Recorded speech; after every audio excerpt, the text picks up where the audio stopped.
Good afternoon, everyone. It's not actually afternoon. Good morning for most of you. My name is Mark Dirks, and on behalf of ACRL in Choice, I'd like to welcome you to our program today, which is Improving Diversity, Equity, and Inclusion in Scholarly Publications, a panel discussion. And today's panel is sponsored by ProQuest. I would just say today's discussion is one in a series of webinars from ACRL in Choice that addresses new ideas, products, and developments of interest to the academic library community. Before we get started, I'd like to point out just a couple of features of the webinar software. For all of you calling in today, please know that you should be automatically muted and your cameras should be disabled. So don't worry about generating noise or feedback. That should be all taken care of for you. In the main area of the screen, you should be able to see our brief presentation materials. We will not have a whole lot of slides today, since it's a panel discussion, just a slide introducing each of our speakers. We are also using the Q&A feature today, so please use that to ask any questions that you may have of our speakers today. Our audience today is large, so we may not be able to get to all of the questions that come in. We will get to as many as we can, so drop them into that Q&A box as they come to you, and we will do our best to get to them. Please also note that there is closed captioning available for today's session. If you want to toggle that on or off, you can use that little CC button in the bottom right corner of your screen. And also note that we are recording today's program, and that everyone who registered should receive a follow-up email with a link to that archive version. All right, as far as front matter goes, that's about as much as we need. So I will move right on to allowing each of our panelists to say just a few words about themselves. And if we could move on to the next slide there, that would be great. Dr. Lady J, would you like to introduce yourself a bit? Hey everybody, I am Dr. Lady J, and I am really excited to be on the panel today. I've had a really great time meeting everybody that we're going to be talking with today. And the reason I come to this whole thing is, my background in creating something that is trying to represent voices that have been outside of academia was when I came to academia. Drag was all about gender theory, things like Judith Butler, and it was all about kind of like what the act of cross-dressing signified in different ways, on stage, off stage. But the reality that I saw being a performer in the drag scene and like as a huge mega fan in the audience was that like that's kind of like reducing architecture to bricks. It's, yeah, there's pieces here that are relevant, but that's not what happens on stage. That's what happens before stage, if anything. It's not like when drag performers get on stage, they're thinking, how woman am I being right now? They're telling a story, they're creating characters. That's what we do, or an endless number of other things. But that's kind of why I came to this, was because I thought, this art form, there's an intrigue of it with academia, but there's not a firsthand knowledge and experience. And there were a lot of people who would be like, I did drag, and so now I understand drag. No, you dressed in drag for an evening. That doesn't make you part of the culture, doesn't make you part of the performance world. Like, those are different things. You played around in my world. It's like you picked up a trumpet for a night. That doesn't mean that suddenly you're a professional trumpet player and you know what it's like to survive in that world. And the same thing goes for drag. And so that's kind of one of the biggest things I noticed. And the other part that really upset me was that like most of the narrative was always generated by cisgender gay men. And so there was often this idea that when trans women were part of drag, no matter whether it's 150 years ago or 100 years ago or 50 years ago or now, that would be problematized every time. That would be turned into an issue or a monstrous kind of grotesque version of how drag distorts people, instead of understanding that like drag is how many trans people find themselves, including myself. And so I really was like, why is it that we understand that when we look at 19th century sexuality models, we say, okay, there's not a gay culture, there are sexual inversion models and all these different things, but then we say that's part of gay history, that's not part of trans history. So there's kind of the disconnect that I see when I would see people who would be performing on stage and off stage and living their lives as women who were born assigned male. And so this all comes kind of from my activism and my lived experience of being a drag performer, being an Appalachian, and starting off in activism as an environmental activist, and then kind of doing that also in this, because I grew up around coal and radioactive power. And so what I'm working on now is drag reading and viewing lists and free and open drag history classes that I do from a lot of different places. And the biggest thing that I'm getting to do right now is I am working on a drag college curriculum that we're hoping to create scholarships for at Studio West 117, which I'll talk a little bit more later about, which is this new LGBTQ plus hub, where I'm going to be building sort of inclusive programming with equitable pay and diverse casting. And that all kind of is how my career came out of academia and research, but ended me up in a different kind of place where I get to put all those things to use. So that's me. Excellent, excellent. Thank you. And up next we have Parneshia. Would you like to say a little bit about yourself here? Thank you. I appreciate being able to participate on this panel and to meet what I hope will be lifelong resources with everyone here contributing. I started out in publishing, and I was 22 years old, and I started at Third World Press in Chicago, which is the oldest now Black publisher in the country. And so, you know, in kind of keeping this short and sweet, I mentioned this on a previous panel I was on before about, I kind of entered this arena and entered publishing through marginalized voices, or what are considered marginalized voices, or voices that are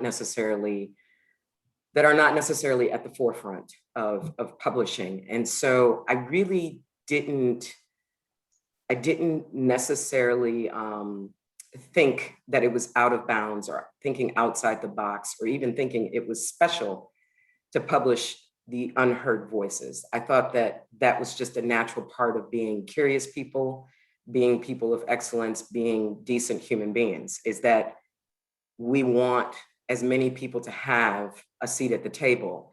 And so coming in through what is considered the non-traditional way of publishing, the non-traditional audiences, book markets, authors, all of those kinds of things kind of set me up when I got to Northwestern, which, you know, for all intents and purposes, wasn't obviously the most colorful or what we think of in terms of marginalized voices on the list. But at the same time, I wasn't scared of that idea, and I didn't think it was something out of the norm. And so what I have been a part of at Northwestern is identifying what already made it diverse, and kind of building off of that and learning from that with my colleagues and the books that we published in the history. So my job, I feel, in the last now almost 18 years that I've been at Northwestern, I've moved from marketing assistant to now the director of the press. And so I feel like I've touched every part of how we make books, how we put content out into the world. And I feel like I've touched or been a part of every type of audience you can think of in sharing your knowledge and your books and what we do. And I just always feel that thinking outside the box should not be treated as a specialty. Publishing so many different types of voices and voices that we consider marginalized. I am working towards this not being a big deal anymore. I'm working towards us not necessarily having to have panels and conversations about why it's important to publish diverse voices or marginalized voices. I think we will truly be onto something when this is no longer a topic of conversation, debate, or panel. And so that's what I work towards in what I do at the press, what my colleagues do so well at the press, and that's the trajectory we're on. Excellent. Thank you so much. And Roberto, if you'd like to say a few words here. Sure. My name is Roberto Delgadillo. I am a student services librarian at the University of California, Davis. Before I embarked on an academic career, now a little over 15 years ago, I got my start as a librarian working for the Inglewood Public Library in Southern California. And in all that time and since, and whatnot, experiences, past, present, and hopefully future, of course, one of the things that I've noticed is that regardless of library or situation, that one of the things that I aim for in wanting to draw, whether you refer to them as library patrons, users, academic community, or whatnot, is to, and it informs basically what I try to do every day, is to embrace difference to cultivate knowledge. And what that basically means, as I point out, that when I look back at my background and journey to what I do, is to, at the end of the day, I always try to help cultivate this joy of serendipity. And what I mean by that is that one of the structures that helped me adjust to this country, because I am originally from Nicaragua, and I arrived as a young child seeking medical assistance in the aftermath of mine having contracted a bout of childhood polio in Nicaragua. And the kind people that were kind enough to bring me here were the Shriners. They ran orthopedic hospitals in my particular case in Los Angeles. And so that's how we came to arrive in 1979. And, at the time, when I arrived here, everything was just bewildering, not just language-wise, culture-wise, but, we had no sense that we were going to remain until, unfortunately, the Civil War was to break out shortly thereafter. And one of the things that I learned as soon as I was able to, well, quite frankly, I wouldn't say read immediately, because it does take a number of years, especially when there are no bilingual structures set up, was in fact the library. So I could go there and spend time and kind of lose myself in there. And what I grew to like after a while was, again, this sense of discovery. Every day I was learning something new, whether it was in the murals, the books, and it just gave me a sense of comfort. And it's something that I always try to replicate every day, not only as a librarian, but in others. And certainly with a lot of the changes that we've been going through, not just the last 4 years, but the last year in particular, with the challenges posed by COVID-19, it's all the more important to try to do this and think of those particular ways with which to do so with the challenges of COVID-19, in terms of at least conveying this, since we're unable to do so in person, obviously, doing this via, the format that we work under here, in this case, with Zoom or whatnot. So in terms of, when I am able to go back, or what I have been able to continue doing in terms of, via Zoom, is to kind of continue those outreach efforts that I had already established. And one of these is something that I shamelessly stole from a fellow librarian who recently just became, last year, I believe, one of the recipients of the I Love My Librarian Award, Jesus Alfonso Regalado at SUNY Albany, and he had a great outreach program called Latte with a Librarian, where you just, again, at times for me, it's not so much to discuss over library resources, but to think about the ways that you can approach the library, and not only from one point of view, embrace the library and what it is as a space of affinity or a community hub, but also if it turns out that you need help with your research, we are there in that, certain position. So it just speaks to me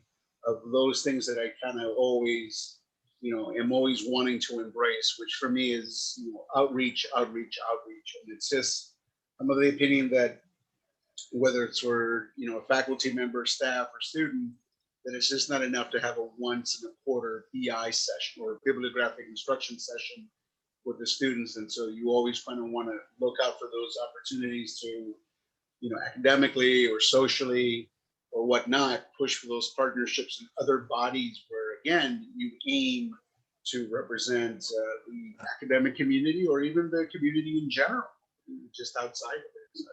All right. So that's it. All right. Thank you, Roberta. And last but not least, we've got Salman here. If you'd like to say a little bit about yourself, that would be excellent. Hi, everyone. My name is Salman Hussain. I'm a PhD candidate at University of Michigan's Anthropology and History program. My dissertation research is on the social lives of Pakistani migrants to the Arabian Peninsula in their home city, Sahiwal, which is a small city in Punjab province of Pakistan. My dissertation addresses migrants as social actors in their home cities rather than just absent remitters, which remittances has been the focus on a lot of scholarship. But my dissertation addresses them as social actors and focuses on what they do when they return intermittently or after they are done working. My research interest spans class, gender, transnationalism, and small cities. My interest in migration stems from my own journey. I grew up in Pakistan, in fact, the same small city, which is my field site now. And I moved to the United States where I experienced firsthand the life of a tech worker, mired in visa regulations and financial obligations, and caught in a vice like visa sponsoring employers' grip. This part is important because the migrants to the Gulf, their lives and livelihoods are structured, and so is their transnationalism, structured by the particular conditions of their work visas. Okay, so returning to my own journey, being a Muslim migrant in the US in the aftermath of 9/11 added another layer to my experience. I had to make sense of the world I found myself in. This is me as a tech worker in a paper company. And I started reading on my own, pardon me, and became sort of an autodidact. And I looked for a lot of scholarly content on the internet, and thanks to formats like LiveGen, which has gone through several mutations since then. And there was an underground internet economy of pirated PDFs, academic work from several disciplines. So academic books sometimes have this throwaway phrase at the back of the cover that announces that this book is also for the general reader. However, it was apparent to me at the time that the author or the ecosystem of academic publishing at large did not believe that this general reader existed. The language was crafted in such a way that there was a layer of inaccessibility. Sometimes the price is like $95, academic article is $35 or $40 or whatever. I've never paid that price, so I don't exactly know, but we're familiar with that. So there's these kinds of issues of accessibility, and it's just taken for granted that only an enrolled academic is going to read this work, whereas this public education remains like a mission for the university and for us as academics. You know, the two things don't gel together. This is when I came across Chapati Mystery, a blog about South Asian histories and cultures that also commented regularly on American politics. I was invited to join this collective and have been with them for 10 years. Their two recent PhDs kind of took me under their wing and kind of sneakily planted that idea in my head that I should go to grad school, which at the time, this was 10 years ago, sounded like a good idea. Oh, I will get my PhD in 5 years and then done, but here I am. So I left my software development career and joined University of Wisconsin's Urban Studies doctoral program. And 3 years later, I migrated to my present program at Michigan. At the University of Michigan, I have organized a series of storytelling events called Migrant Stories. I'm taking this emphasis on migrant narratives into my own research. However, because I can't really get into what happens in the Arabian Peninsula to migrant workers, but there is. And Salman, I'm going to jump in and ask if maybe you can wrap up after this thought. Thank you. Right. So basically, to cut the story short, a part of my dissertation is to document and theorize migrant workers' engagement with their home state, Pakistan, and with each other through digital media. And we can talk about that in the follow-up. Excellent. Thank you. Thank you. Sorry for going long. No worries. We'll do our best to keep things moving.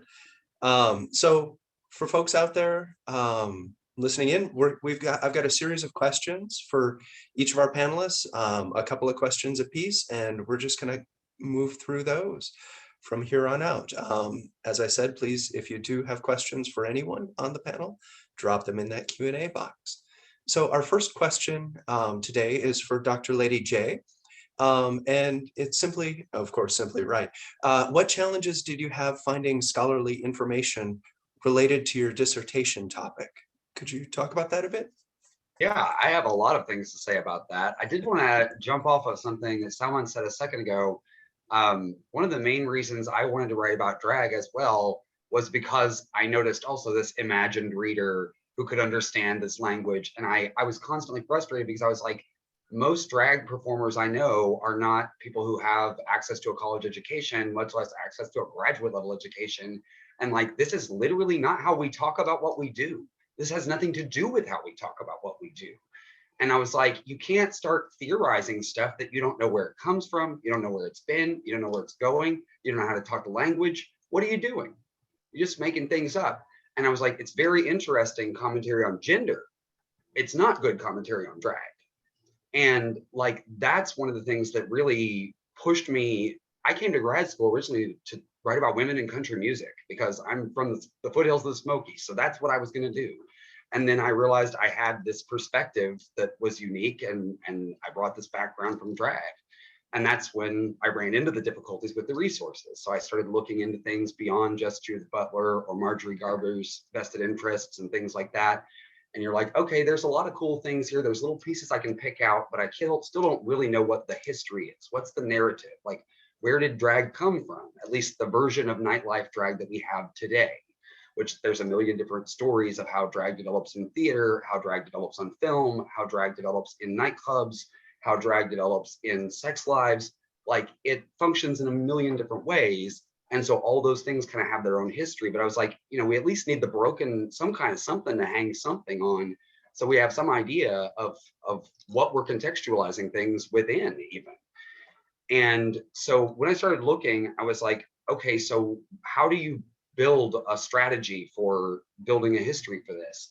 And I said, okay, well, I started off thinking I'm going to do 100 years of drag history. I was like, that's impossible. So then it was like, okay, maybe from 1960 to now. And then I kind of narrowed down to, okay, what if I answer this one question and then let that do everything else? And it was, I came into drag because before the world of Drag Race, I came up in the mid 90s, early 2000s, and like I was exposed to Tu Wong Fu, Thanks for Everything, Julie Newmar, Priscilla, The Adventures of Priscilla, Queen of the Desert, Mrs. Doubtfire, The Birdcage, RuPaul, all of these things kind of exploded when I was a kid. And then I found them on VHS and DVD when I was in high school and middle school, and they changed my life as a rural kid who didn't have a word for being trans or being drag or being anything. And I was like, I don't know what life's supposed to be, but that's it. And that kind of shook everything up. But I, again, I was like, how did this get here? How did this find its way to me? How did these movies, it feels like there's just this big explosion in the 90s that came out of nowhere. And people kind of go, yeah, Paris is Burning, RuPaul, Jenny Livingston, Madonna's Vogue, and kind of write it all off as just this thing that happened because the AIDS crisis was a moment where people came together. And I was like, I think it's way more complicated than that. And so once you actually start to go, okay, what are the scenes that came together here? Then you find out, okay, there's this London New Romantic scene that's developing in England. And there's like people who are drag performers who are becoming performance artists. They are legitimizing drag in like the Dauphin Gallery, like big, famous, like legitimate art galleries. Their drag is popping up in like the world of rock and roll in places like the Mud Club, Club 82, like all of these different kind of Studio 54, Maxis Kansas City, all these things that are so significant to the history of rock and roll. Drag was right there. It wasn't peripheral. It was absolutely crucial to what happens in rock and roll in the 70s. And that there is a direct lineage that comes out of that. But so what I started doing was going, okay, if I can just start finding figures and places and dates and just start putting those on a board. And then eventually I'll kind of start to see how things connect.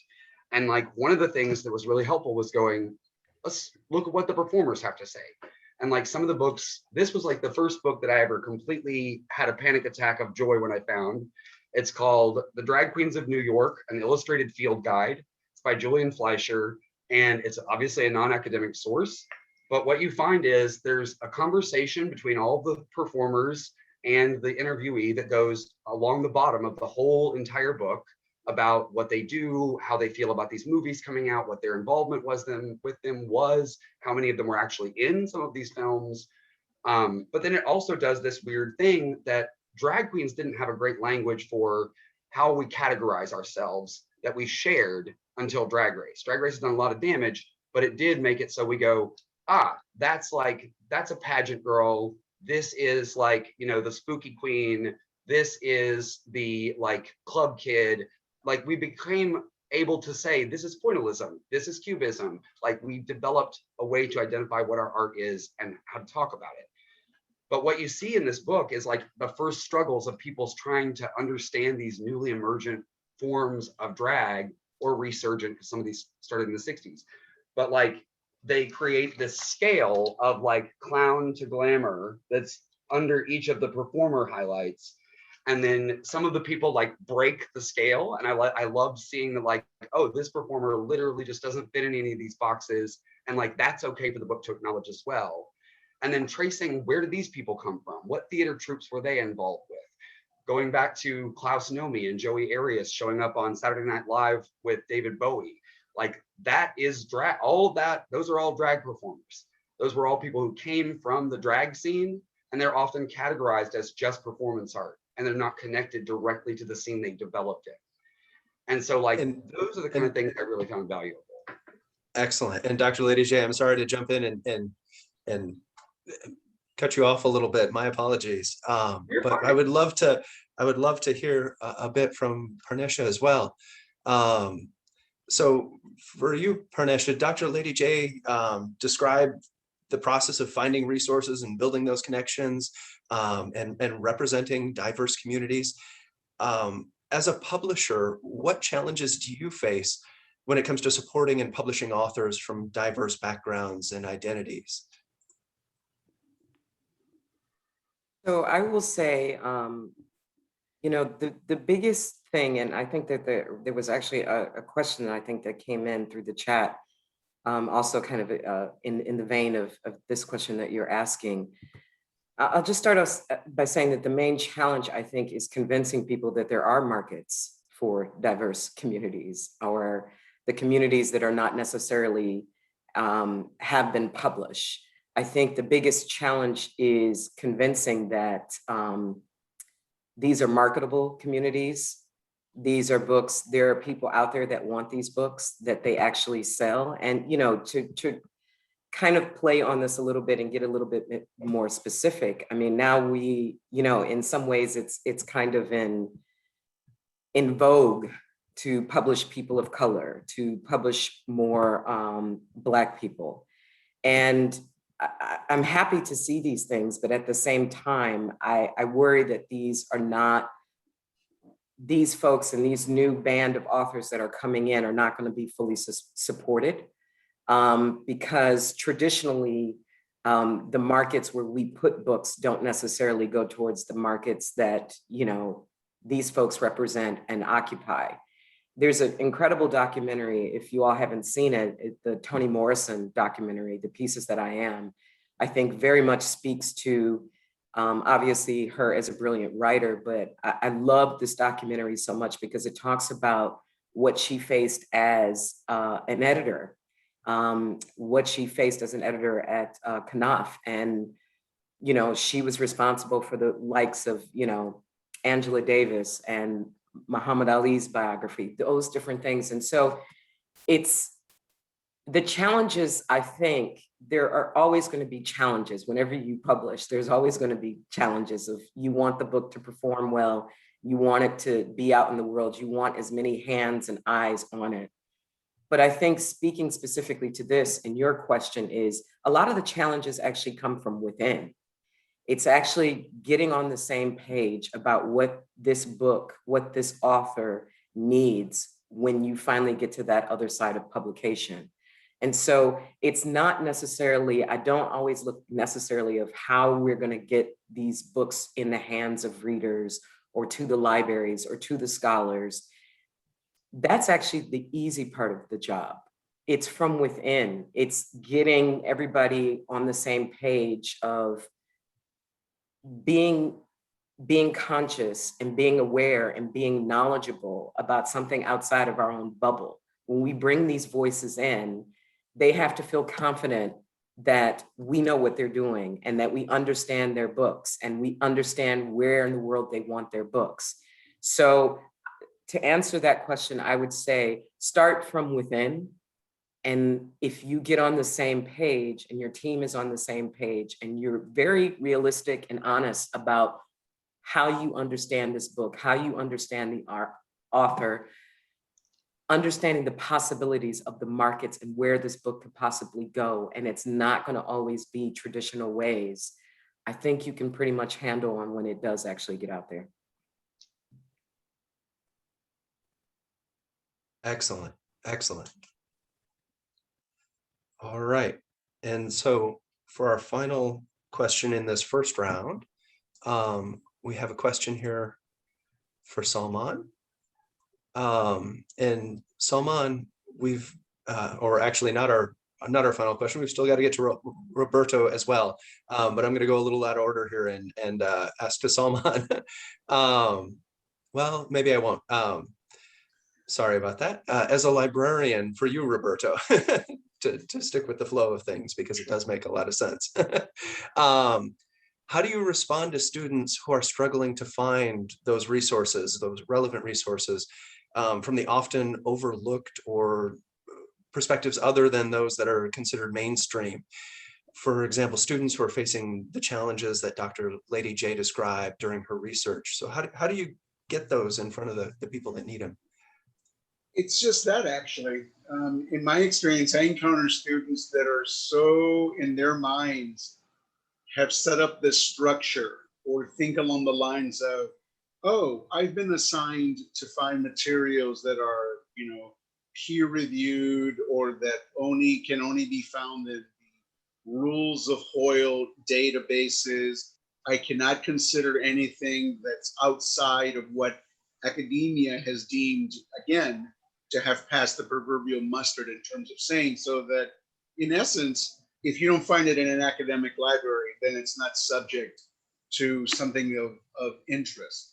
And a lot of things increasingly are sometimes they will steep into the realm of, say, popular culture, or those areas that are sometimes viewed as, well, that's not academic. You know, what is it you're trying to get? And instead, what I point out is that when it comes to research, that, you have to think of it, viewing it from a different lens. And the challenges that sometimes occur are those things that Dr. Lady J, Parneshia, and others here have mentioned, which is that sometimes it is very much ensconced in this academic language that just seems so impenetrable. And so that in some cases, some of the students that I encounter will often, in essence, regurgitate that which they're looking for without really understanding what it is that they want. But they feel as though, oh, I kind of want to, talk in the same lingo, the same approach that my professor is saying. And if anything else, it just discourages them because they realize that in some cases they're not, well, in essence, prepared to come across that, and that they're really putting efforts toward wanting to learn something that doesn't really exist. And so what I tend to do is, first of all, identify, okay, what is it that you want and where have you looked?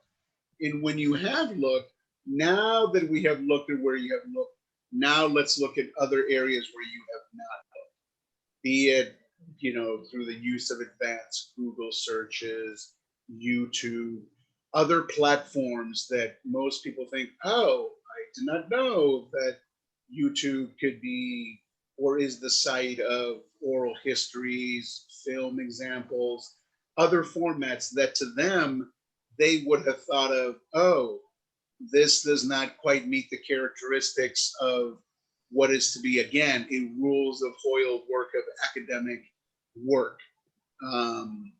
And so that in some cases, they're just out there. You just have to break that mindset, if you will, of them thinking, oh, I can't pursue or look into that particular aspect of research because no one has done it, or this approach is vastly different. And the thing is that no, someone has done it. It's just not the way, that you're expecting to find it, but it's there. And if anything there, the trick, if you will, if I can reduce it, perhaps I shouldn't be reducing it so much so, but the challenge rather is just where can you find that framework, that template that you have used for something else, and then apply it to your question, your research study.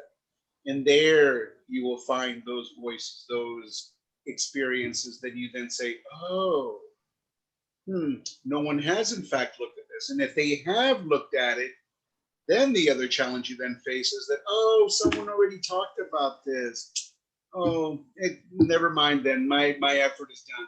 My old advisor once used to say to me there, and he also used to simplify things. Sorry. Long story short is that he would say, when it came to research, there are three things. You can prove it, disprove it, or prove it or disprove it under a new framework which no one had ever looked at before. That's it. And a librarian can help, and others can help you find that. Excellent. All right. Well, thank you, Roberto. And as I sort of previewed, we will move right on to Salman. And so, Salman, we've heard from a publisher, a librarian, about their efforts to provide access to resources from diverse authors, their perspectives on that.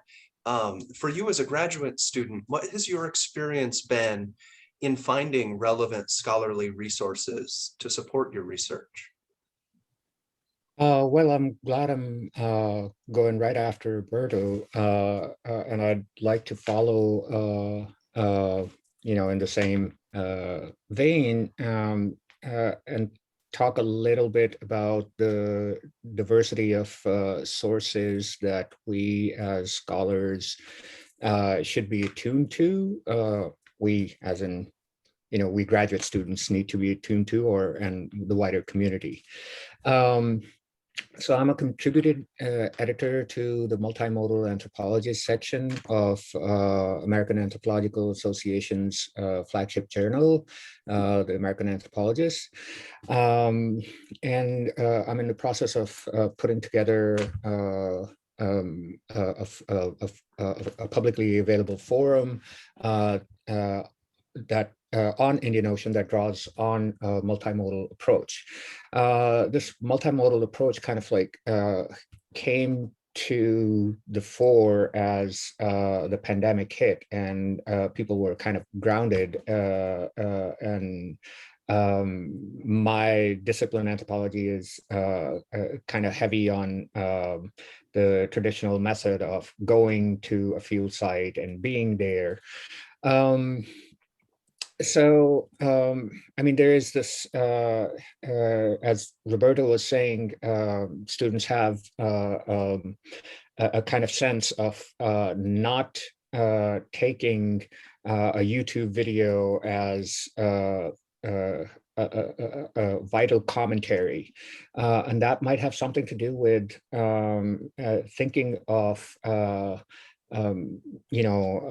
digital media content as an inert, so like data source, and not something that produces insight on its own, because it's not stated in the language, as Roberto was saying, the academic language. And this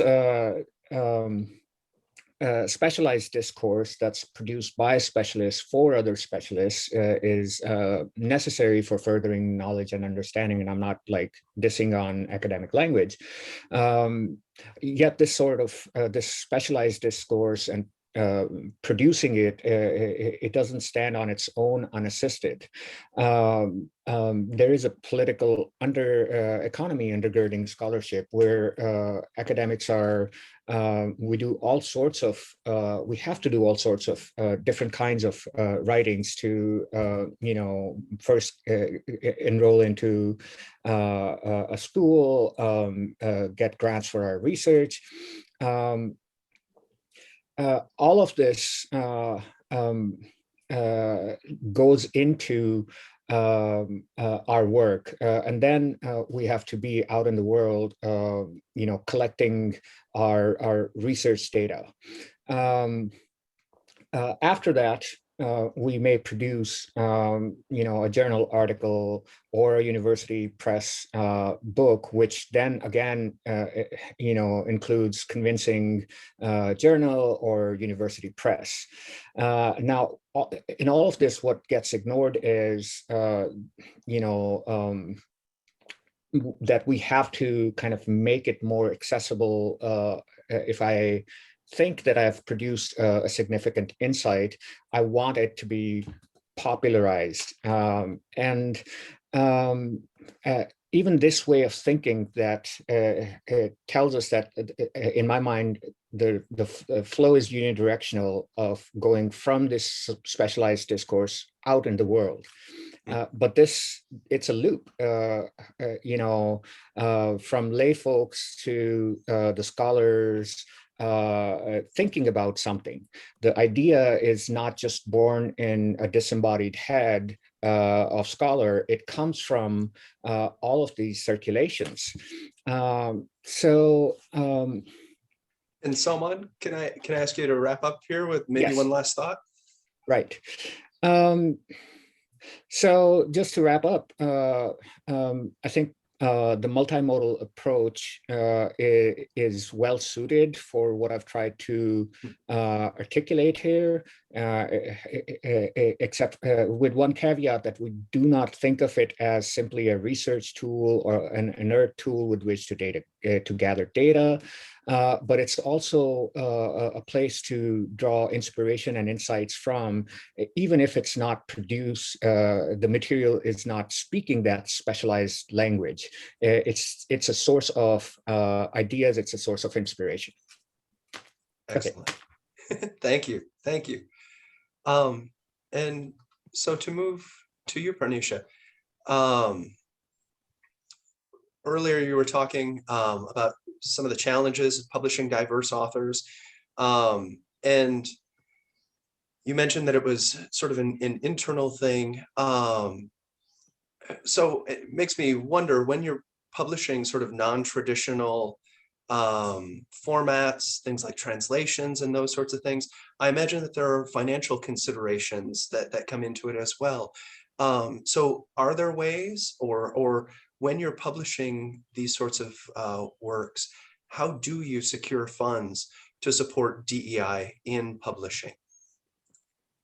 So it's such a great question, and I think that, I'll start off by answering that it's going to be a question that will be, the answers are going to always evolve. There's not going to be one set of answers to answer a question like this. We need to, in trying to answer these questions and moving forward as publishers, we need to have a great deal of empathy for ourselves as publishers to know that this is going to be an ever-moving target, so to speak. And so the answers are going to change and evolve. I think that, one of the things that we've started definitely looking into is, as a scholarly publisher at Northwestern, one of the questions I initially asked was, I'm used to, because I was the editor for the trade side of the list versus the scholarly side. And so I started to ask the questions of, well, I don't understand why we don't ask trade authors for subventions, just like we ask the scholarly authors.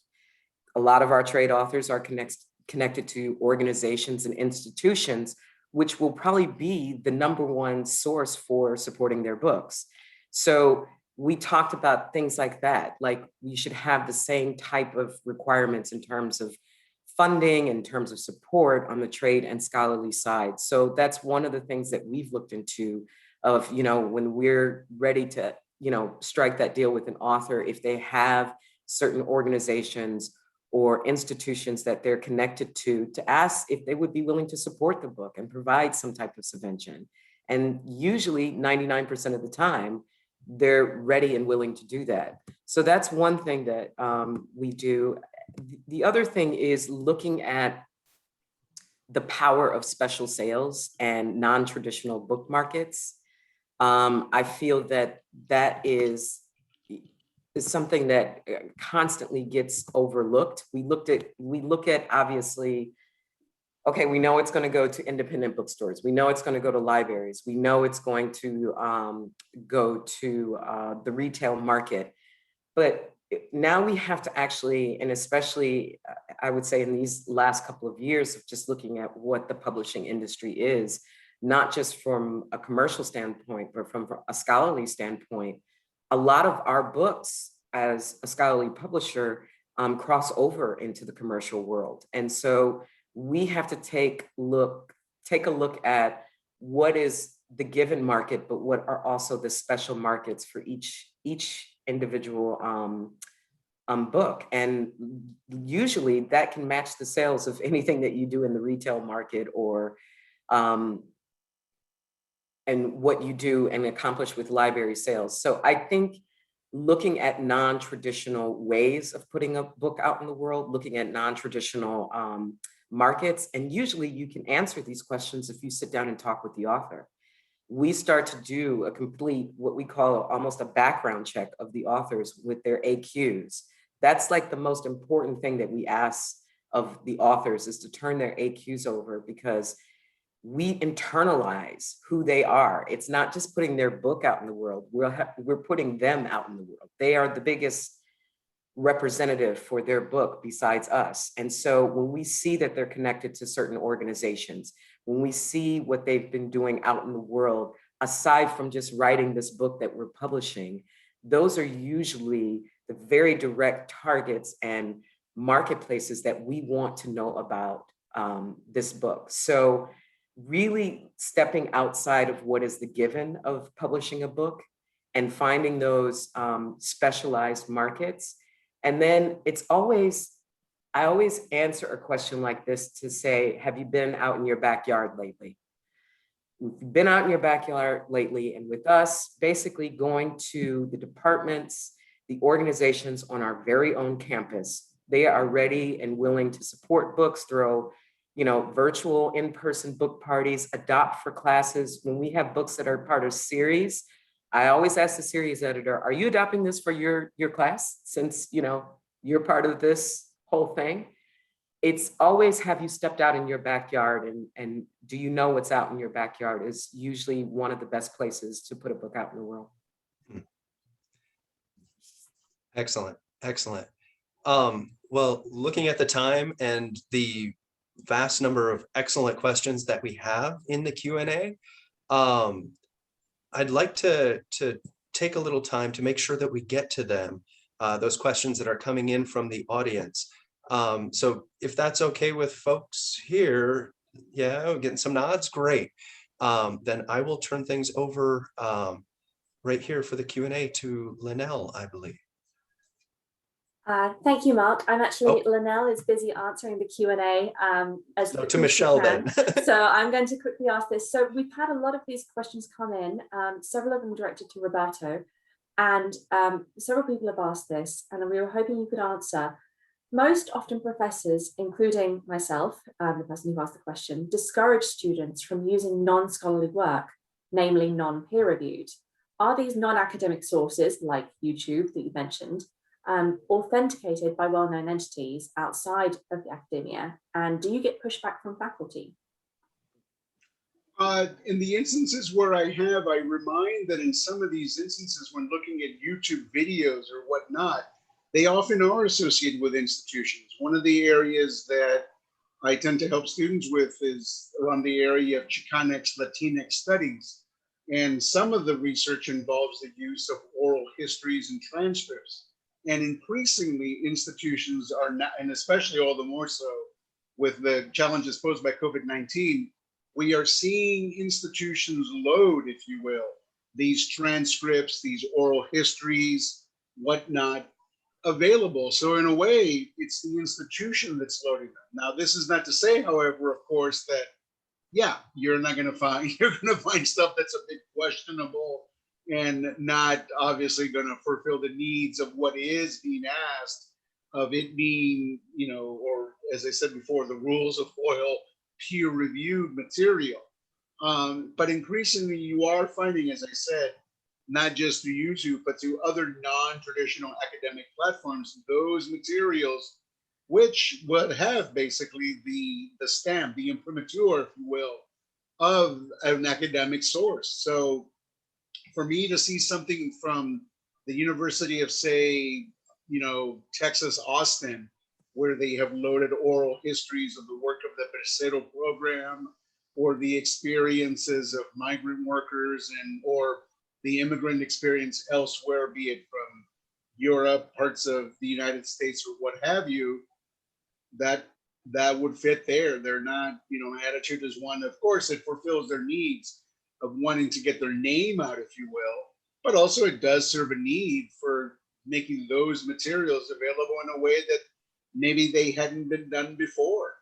And so that's how I kind of, you know, would address that, if that helps. That does, thank you. Yes, we have a lot more questions coming in. This one is actually directed to pretty much all panelists, so feel free, anyone, to jump in and answer this. The question is that the attendee would like to hear more around the general challenges of whiteness and the patriarchal culture norms which we have in academic publishing, and how can DEI authors better break through and have exposure in spite of these still underlying, not so conscious tendencies of the academic publishers in force.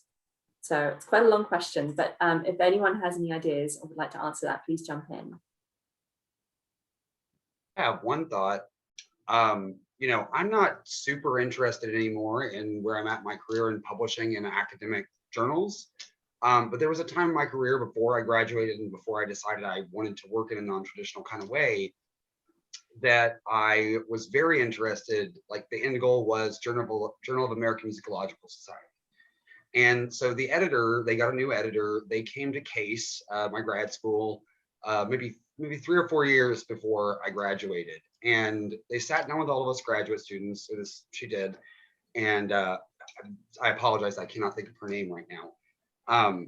But she sat down with all of us and had this conversation about how she wanted us to submit, and yada, yada, yada. And then honestly, sometimes you should just be confrontational with people, because what we all did was say, do you want us to publish in your journal? Because by what you put in it, it seems pretty clear that you do not want us to publish in your journal. I don't see anything that looks like what any of us does. So please stop saying that or live up to it, one or the other.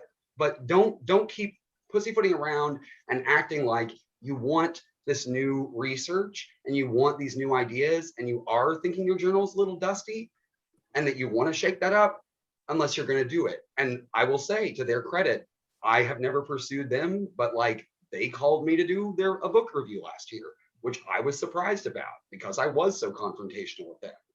But sometimes I think people value right now actually being challenged instead of people kind of feeling like you have to hem and haw with everyone if you can find a way to wedge your privilege in there.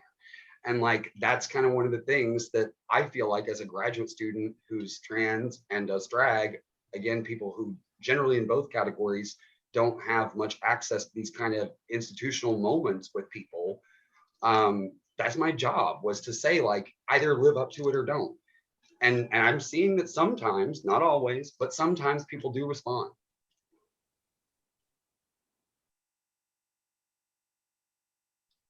I'm shaking my Thank you. head only because I remember my experiences as well when I was finishing up with my doctoral degree, that everything had to be fit in the box, you know, with what I was studying. Is it, you know, the question always going through my mind was, does this fit gender, race, or class? Does this, you know, it's the Holy Trinity. We used to joke about it in the graduate lounge. And increasingly we would get, you know, we would hear from professors, or as in your case, you know, editors who said, oh, this particular episode of Nicaraguan history needs to be acknowledged. And then all the while you're thinking, who's going to read it? No one's going to read it. You know, no one's going to, you know, especially if you want me to crush this in academic language in a way that doesn't make sense to, you know, to other folks. Because by the time I was finishing up, what I was, you know, and I say this to folks, you know, I actually had fun writing my dissertation in the sense that towards the very end, I said, you know what, I'm going to write the way that I want to. I'm going to abandon the third, you know, the passive voice, the standard language, and as well as someone put in the questions here, the college educated white American vernacular English. That's absolutely correct. I said, you know what, gone. I'm gonna save my history. I'm gonna, you know, just make it fun. Approach it the way that I want to. I don't care if it fits gender, race, or class. If I happen to touch upon that, cool. If not, I'm out. You know, now I just want to make sure that how can I fit that, and how can I then tie this in to other episodes of history, you know, that hadn't been noticed. Because by the time you're done, when you're looking at that one little slice, you're just thinking like, what in the world are you talking about? This is so divorced. And my affirmation of sorts was one of the times when I went back to Nicaragua and I was talking to someone, you know, that I recently met. This person was talking about my dissertation, but in a way that was non-academic, and it was hitting all the points, and I kept thinking, there, that's it. This is it. This guy does not, you know, by where I come from, you know, just got out of high school, no graduate degree, nothing that I had, you know, growing up through this Americanized educational system, thinking like, oh, clearly this person won't get it. Nope, hanging it out right there. Not a problem. That's when I realized, you know what, I made the best decision after all. Amazing, thank you. We have just a few minutes left, and so we've got time for one more quick question. This one is for Parneshia. Do you have any stats you could share about the percentage of scholarly work being published now that comes from marginalized voices at your press or just more in general? This is a conversation that they frequently have with students. So that's an amazing question. And I would prefer to actually not answer it in the idea of stats, but to talk about some of the folks that are doing this work and have been doing this work a long time. Northwestern obviously is one of those, one of the publishers that I have always been committed to publishing things like translations. We have an incredible array of series, Critical Insurgencies, which is in conjunction with the Critical Ethnic Studies Association. We have the Drinking Gourd Chapbook Prize, which publishes a chapbook by a writer of color. We have the Cave Canem Second Book Prize, which is really one of the only poetry book prizes for a Black writer or of the Black diaspora that focuses on their second book. Because if you are an author, you know that it's just as hard to get your second book published as your first.